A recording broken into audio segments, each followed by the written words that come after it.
소원 로그입니다. 로그의 정의부터 한번 살펴보시죠. a가 0보다 크고 1이 아닐 때 임의의 양수 n에 대하여 a의 x제곱은 n을 만족시키는 실수 x는 반드시 하나 존재한다. 이 실수 x를 로그 a의 n과 같이 나타내고 a를 미수로 하는 n의 로그라고 한다. 이때 n은 진수라고 한다 라고 되어 있습니다. 자, 로그의 정의에 대해서 한번 살펴봤는데 과연 로그가 무엇인지 감이 오시나요? 아직까지는 잘 오지는 않는 것 같아요. 그죠? 그래서 지난번 시간에 배웠던 거듭제곱근에 대한 개념을 한번 적어볼게요.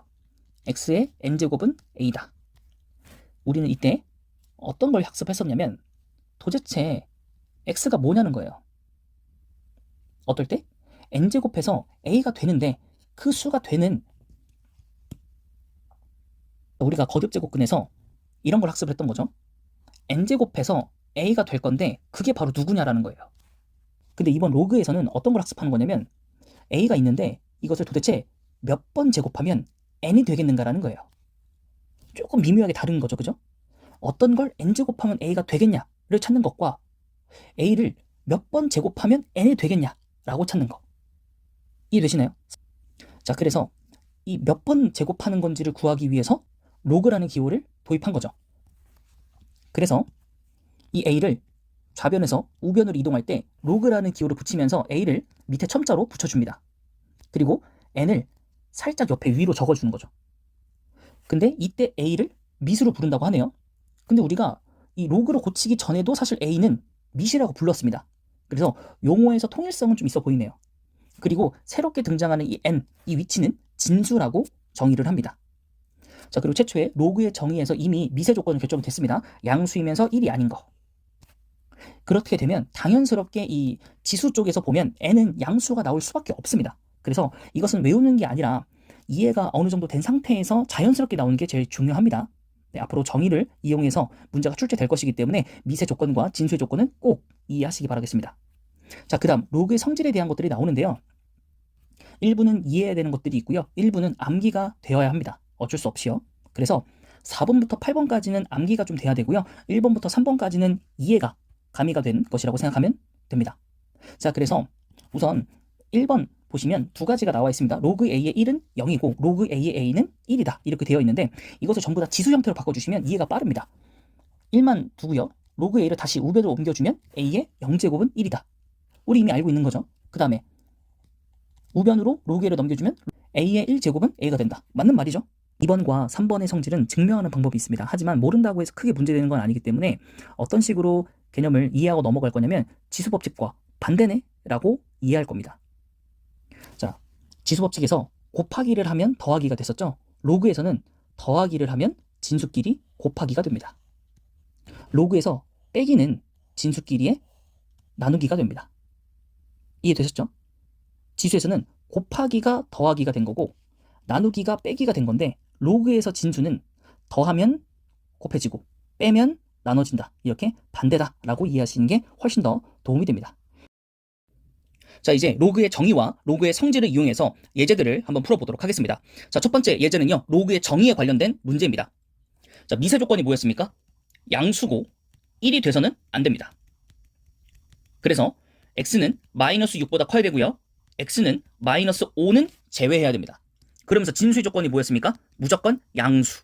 이렇게 된다면 2차 부등식의 해와 관련된 내용이죠. 그래서 마이너스 7부터 7까지 그려놓고 나서 이 모든 게 공통상의로 해당이 돼야 되기 때문에 정수의 모든 합을 구할 거니까 마이너스 7 안 되고 마이너스 6 안 되고 마이너스 5도 안 되고 마이너스 4가 될 거고 마이너스 3이 될 건데 플러스 마이너스가 동시에 성립을 하겠죠. 어차피 합을 구할 거기 때문에 0 그리고 나서 남는 게 5, 6이죠. 나머지는 전부 다 0이 될 거니까 더하면. 이런 것도 계산상에서의 센스력을 가져가는 겁니다. 그래서 더해주면 정답은 11이 나오게 됩니다.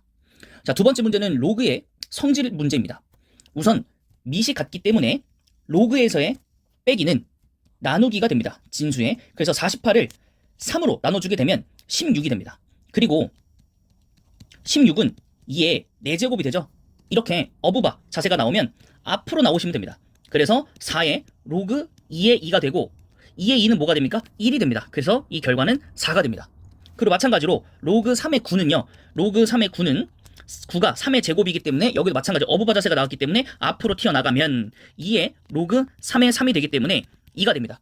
결론 4 더하기 2로 식이 변경되기 때문에 정답은 6이 됩니다. 예제 3번을 보시면 로그 2의 3 더하기 로그 8의 3을 계산한 다음에 로그 3의 2 더하기 로그 9의 2를 계산을 해야 됩니다. 그런데 진수는 같아요. 근데 밑이 달라요. 이때는 우리가 계산해 본 적이 없어요. 그런데 또 밑을 가만 보니까 8이 2의 거듭제곱인 상황인 거예요. 그래서 로그 8의 3을 변형을 할 건데 어떻게 할 거냐면 로그 2의 세제곱에 3으로 바꾸고 밑자리에서의 어부바 자세가 나온 겁니다. 이러면 밑의 어부바 자세이기 때문에 밑으로 들어갑니다. 그래서 분수를 써줄 건데 분자는 없죠. 분자는 그냥 1이라고 적으시면 됩니다. 그래서 최종적으로 고친 모습은 3분의 1의 로그 2의 3이다. 그래서 항상 로그 자리에 들어오는 밑과 진수 자리에 거듭 제곱이 오면 바꿔주신 다음에 지수가 전부 다 앞으로 튀어나가시면 됩니다. 자, 그래서 결론은 이걸 계산한 건 3분의 4의 로그 2의 3이 됩니다. 그리고 마찬가지로 로그 9의 2는 로그 3의 제곱의 2이기 때문에 밑의 어부바 자세가 나왔기 때문에 앞으로 튀어나가면 밑으로 들어가라. 그래서 최종적으로 정리하면 2분의 1의 로그 3의 2가 되고, 그래서 최종 결론은 2분의 3의 로그 3의 2가 됩니다. 그리고 나서 이 둘을 곱하기를 해주게 되면 결과가 나오겠죠? 이걸 곱할 때는 무리수 계산한 것처럼 숫자끼리 먼저 곱하고요. 로그끼리 곱하시면 되는데 위의 개념 중에서 진수와 밑자리가 크로스로 같고 여기도 마찬가지로 크로스로 같게 되면 곱했을 때는 결과가 1이 나오게 됩니다. 그래서 정답은 2다 라는 걸 알 수 있습니다. 자, 4번이 굉장히 좀 어색하게 생겼죠. 우리 입장에서는. 이 문제를 어떻게 풀 거냐면 우선은 지수 법칙을 이용해서 자리를 먼저 좀 바꿀 겁니다. 이거는 어떠한 로그 성질을 사용할 건지가 머릿속에 있으면 해야 되는 방법론 중에 하나입니다. 그 다음에 어떤 로그 성질을 사용할 거냐면 지수 자리에 로그가 왔을 때의 진수와 밑을 서로 체인지할 수 있습니다. 그러면 9의 로그 5의 5제곱이기 때문에 결론은 로그 5의 5는 1이기 때문에 9로 계산이 됩니다. 그리고 그 위에 지수 있던 걸 붙여서 써줍니다. 그리고 얘도 마찬가지로 진수 부분과 밑자리를 서로 교환해줍니다. 그리고 나서 로그 3의 9는 우리가 앞에서 학습했지만 2입니다. 그렇죠? 그래서 이게 6의 제곱으로 변경돼서 정답은 36이 나옵니다. 이해되셨나요? 자, 그래서 로그의 성질은 굉장히 많고 많이 써보면서 체득화시키고 해야지 암기하고 적용해야지 이런 건 없습니다. 항상 성질은 우리가 계산을 하기 쉽게 이용하는 것일지 외워서 쓰는 게 아닙니다. 영단어가 아니에요. 그래서 많은 걸 다뤄보면서 이 경우 되나? 이렇게 됐었나? 라는 걸 해보는 거예요. 그리고 나서 안 되는 건 과감하게 잊어버리고 새롭게 재정립을 하고 이런 식으로 자꾸 수정 보완을 이뤄 나가셔야 됩니다. 이번엔 상용 로그에 대해서 한번 알아보도록 하겠습니다. 10을 밑으로 하는 로그를 상용 로그라고 하고요. 상용 로그 10의 n은 보통 밑을 생략해서 로그 n으로 나타냅니다. 그리고 상용 로그는 상용 로그 표가 있습니다. 로그 n의 값은 무리수이기 때문에 중학교 때 제곱근 표를 이용하듯이 상용 로그 표를 이용해서 근사값을 구합니다. 상용 로그 표에 없는 값은 로그의 성질과 상용 로그 표를 이용해서 구하면 됩니다. 자, 그래서 우리가 이게 상용 로그 표지만 제곱근 표라고 생각을 하면 이런 겁니다. 로그 1.28은 0.1072다. 그래서 우리가 루트 128을 구하라고 한다면 우리가 기존에 알고 있는 1.28을 이용해서 128을 만들려면 안에다가 100을 곱하는 거였잖아요. 근데 제곱근의 성질을 이용해서 100이 루트 밖으로 나가서 10으로 표기되기 때문에 10 곱하기 루트 1.28이 루트 128의 값과 같습니다. 그래서 결론 1.072가 되는 거죠. 이것과 마찬가지로 로그 1.28은 그냥 이 숫자 그 자체가 정답입니다. 근데 로그 128이 써있으면 로그 1.28을 이용해서 곱하기 100을 하면 128이 만들어지겠죠. 그리고 로그의 성질에 의해서 진수끼리의 곱하기는 로그의 더하기로 바뀝니다. 그러면 로그 100이라는 건 무엇이냐? 상용 로그는 밑이 10이었기 때문에 100은 10의 제곱이 되겠죠? 그럼 어부바 자세 나왔으면 밖으로 나가면 2에 로그 10의 10은 1이기 때문에 그냥 2인 겁니다.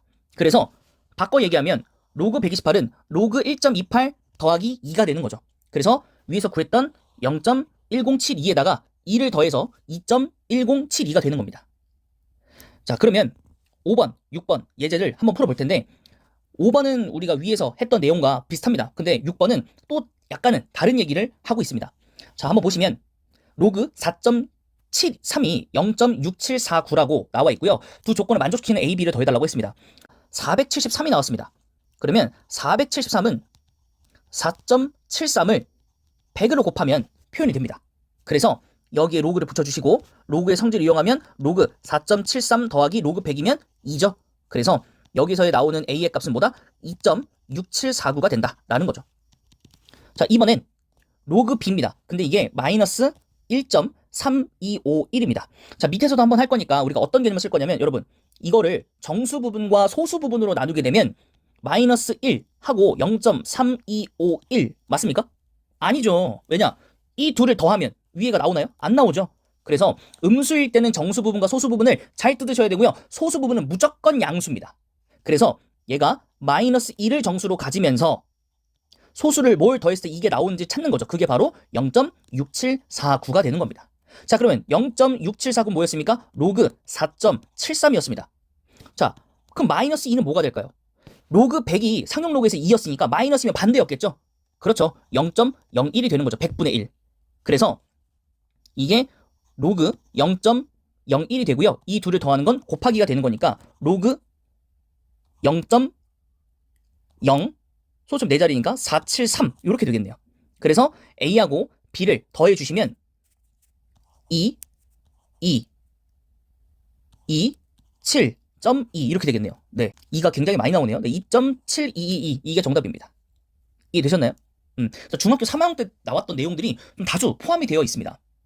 자, 6번 보시면 로그 1.95가 0.2900이라고 나와 있습니다. 그리고 나서 로그 195의 10의 제곱 이렇게 나와 있어서 이것을 소수 부분과 정수 부분으로 나눠서 써주고 그때 그 두 값을 곱해달라라고 나와 있습니다. 자, 그럼 먼저 어부바 자세가 나온 거죠? 그래서 밖으로 나갑니다. 그래서 10의 로그 195가 됩니다. 그리고 위에서도 연습 많이 봤으니까 로그 195는 로그 1.95 곱하기 100이었기 때문에 로그 100은 상용 로그에서 2가 될 거고 그래서 이렇게 둘을 먼저 더한 다음에 10을 곱해주는 거죠. 그래서 여기를 먼저 계산하면 2.29가 되겠죠? 간단하게 00이니까 거기 10을 곱해주시면 22.9가 되겠네요. 그러면 정수 부분은 22고 소수 부분은 0.99 이 둘을 곱해주면은 198에다가 소점 하나 찍어주면 되겠죠? 19.8 이렇게 나오게 되겠습니다. 자, 이해되셨나요? 이해가 조금 더 복습이 조금 더 필요할 거라고 생각이 듭니다. 하지만 상용 로그는 제곱근에서 나왔던 내용들이 대부분 비슷한 개념으로 적용되기 때문에 이해가 한결 수월할 거라고 생각을 합니다. 그래서 우선은 로그의 정의와 성질에 대해서 완벽하게 이해를 먼저 하시고 나서 상용 로그를 받아들이시면 되지 않을까 싶습니다.